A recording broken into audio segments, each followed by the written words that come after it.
Trending star Khesari Lal Yadav ji क्या गाना बना दिए हैं।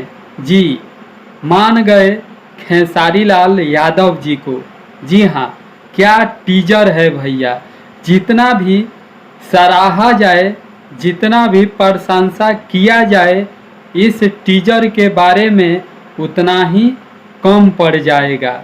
जी ये टीजर इतना खतरनाक है तो आप सब सोच सकते हैं कि गाना कितना खतरनाक होने वाला है। जी कितना बवाल गाना होने वाला है।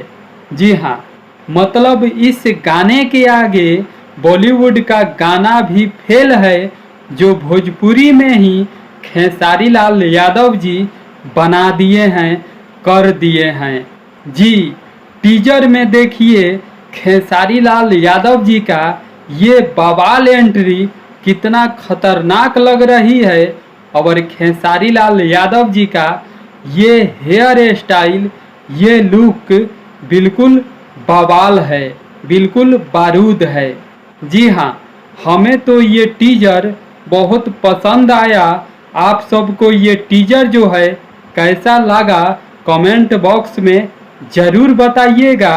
और एक बात याद रखिएगा, इस गाने का फुल वीडियो 9 अक्टूबर को सुबह में 7 बजे रिलीज किया जाएगा।